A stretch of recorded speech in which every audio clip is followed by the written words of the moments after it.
Hi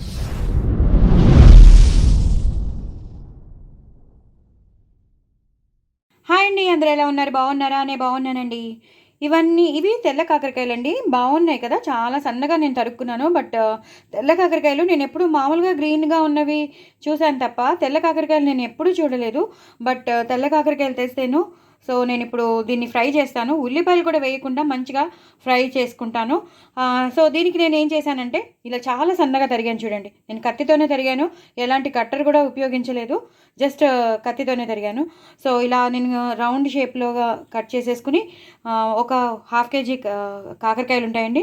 చక్కగా రౌండ్‌గా cut చేసేసుకొని, పచ్చిమిరపకాయలేసుకున్నాను, పసుపు వేసుకున్నాను, అలాగే శనగపిండి వేసుకున్నాను, అలాగే కొంచెం బియ్యం పిండి వేసుకున్నాను. శనగపిండి అనేది కొంచెం ఎక్కువ వేసుకోవాలి.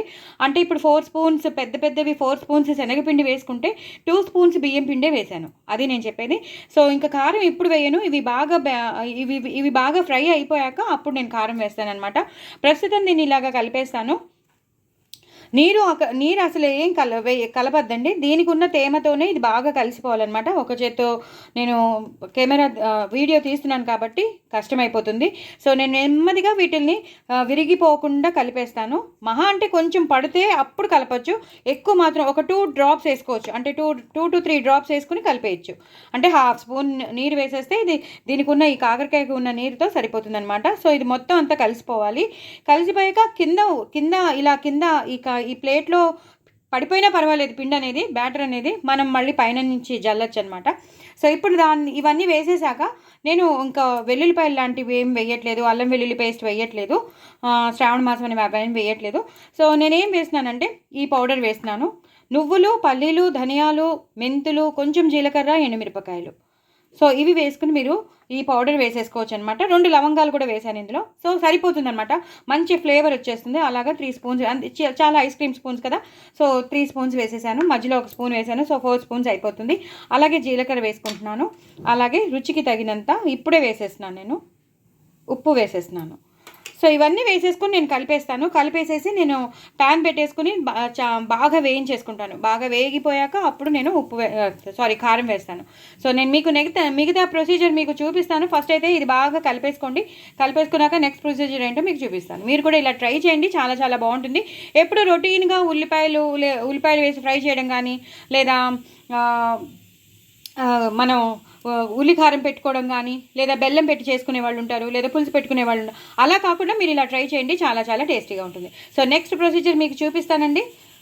ఒకసారి వెయిట్ చేయండి.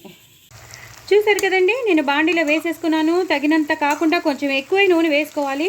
ఎక్కువ నూనె వేసుకుని, బికాజ్ ఫ్రై చేస్తాం కాబట్టి ఎక్కువ నూనె వేసుకుని నేను మీకు చూపించిన కాకరకాయ, ఆ బ్యాటర్, పచ్చిమిరపకాయలు అన్నీ వేసేసాను. ఇది ఒక 2-3 విడతలు పడుతుందండి బాగా క్రిస్పీగా ఫ్రై అవ్వడానికి. అప్పుడు కానీ మనం కారం వేయడానికి లేదు. సో, ఇదంతా బాగా వేగాక మీకు చూపిస్తాను. ఇదంతా బాగా కాకరకాయలు వేగిపోతాయి, పైన ఉన్న బ్యాటర్ కూడా మంచిగా వేగిపోతుంది. సో, వేగిపోయాక మీకు మళ్ళీ చూపిస్తాను. చాలా చాలా టేస్టీగా ఉంటుంది. చూడండి, మీరు ఒకసారి ట్రై అయితే చేయండి. రొటీన్గా కాకుండా ఇలా కూడా ట్రై చేసి చూడండి. చాలా చాలా బాగుంటుంది. ఓకేనా? సో, ఇప్పుడు కొంచెం మనం కరివేపాకు వేసేసుకుందాం. కరివేపాకు కూడా అలా నూనెతో వేగితే చాలా బాగుంటుంది కదా, మంచి ఫ్లేవర్ వస్తూ ఉంటుంది. సో, ఇది బాగా వేగాలండి. వేగాక మీకు మళ్ళీ చూపిస్తాను. చూసారు కదండి, బాగా ఫ్రై అయిపోయి కాకరకాయలు మన బ్యాటర్తో, శనగపిండి, బియ్యం పిండి బ్యాటర్తో బాగా ఫ్రై అయిపోయి, నేను వేసిన మసాలా పౌడర్ అంతా బాగా ఫ్రై అయిపోయింది. ఇప్పుడు నేను కరివేపాకు వేసుకున్నానండి. కరివేపాకు వేసేసుకుని ఇలా కలిపేసుకోవాలి. నేను చేసినట్టు మీరు చేసుకోండి. చాలా డిఫరెంట్గా ఉంటుంది. ఎప్పుడు రొటీన్గా కాకుండా ఇలా చేసుకోండి. చాలా చాలా ఇష్టపడతారు పిల్లలు కూడా. ఇప్పుడు మనం చేసినది కాకరకాయ ఫ్రై కాబట్టి కొంచెం 1 స్పూన్ షుగర్ వేసుకోండి. చాలా బాగుంటుంది. బెల్లం కాదు, షుగర్ వేసుకోండి. లేదా మాకు బెల్లమే ఇష్టం అండి అంటే బెల్లం వేసుకోవచ్చు. బట్ ఫ్రై కాబట్టి నేను కొంచెం షుగర్ వేస్తున్నాను. అక్కర్లేదండి, మాకు ఇష్టం లేదు అన్నవాళ్ళు స్కిప్ చేసుకోవచ్చు. లేదు కొంచెం టేస్ట్ ఎన్హాన్స్ అవుతుంది కావాలి అన్నవాళ్ళు 1 స్పూన్ షుగర్ వేసుకోవచ్చు. చాలా చాలా బాగుంటుంది.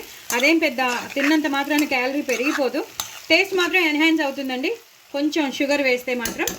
ఇవి బాగా వేగిపోయాయి కదా, నేను ఇందాకనే ఉప్పు అన్నీ వేసేసాను. ఇప్పుడు మనం కారం వేసేసుకోవడమేనండి. అంత బాగా వేగిపోయాయి. సో, పచ్చిమిరపకాయలు కూడా మనం వేసుకున్నాం కాబట్టి దాన్ని దృష్టిలో పెట్టుకుని నేను 1 స్పూన్ వేసాను. ఇంకొక హాఫ్ స్పూన్ వేసేస్తాను, సరిపోతుందండి, ఇంకా అవసరం లేదు. ఇలా వేయించేసుకోవాలి మొత్తం. ఇలా వేయించేసుకుని మొత్తం ఒక 2 to 3 మినిట్స్ దీన్ని ఇలా ఉంచేస్తే అయిపోతుందండి. చాలా మంచి ఫ్రై మన ముందు ఉంటుంది. శనగపిండి వేసామేమో చాలా చాలా కమ్మగా ఉంటుంది. ఫస్ట్ ఆఫ్ ఆల్ అది చెప్పబోతున్నాను. శనగపిండి వేయకపోతే ఎలా ఉంటుందో నేను చెప్పలేను, కానీ శనగపిండి వేసాం కాబట్టి బాగా ఫ్రై అయిపోయి కూర మన కాకరకాయ ఫ్రై మాత్రం చాలా చాలా బాగుంటుంది. ఇది వెరైటీగా నాకు అనిపించింది. తెల్ల కాకరకాయ నేను ఫస్ట్ టైం చూస్తున్నాను. సో తెల్ల కాకరకాయతో ఫ్రై అదిరిపోయింది. అంతేనండి, ఇంకేం వేయక్కర్లేదు. నేను మాట్లాడుతుంటేనే టైం అయిపోయింది. ఇది మరీ ఎక్కువగా అయిపోతే కలర్ మారిపోతుంది. సో బంద్ చేసేసుకోవడమేనండి. చాలా చాలా టేస్టీ అయిన కాకరకాయ ఫ్రై మీ ముందు ఉంటుంది. వెరీ వెరీ టేస్టీ అండి, వెరీ వెరీ హెల్దీ ఆల్సో. మీకు అందరికీ తెలుసు, డయాబెటిక్ పేషెంట్స్కి, అలాగే కాన్స్టిపేషన్ ప్రాబ్లం ఉన్న వాళ్ళకి, గట్ హెల్త్ బాగుండాలన్నా, మన లోపల బ్యాక్టీరియా ఏదైనా ఉంటే అది అన్నీ పోవాలన్నా, ఇన్ఫెక్షన్స్ తగ్గాలన్నా కాకరకాయ కంపల్సరీ తినాలి కాబట్టి సో డూ ట్రై ఇట్ అండి. నా ఛానల్ మాత్రం సబ్స్క్రైబ్ చేసుకోవడం అసలు మర్చిపోదు. బాయ్ అండి.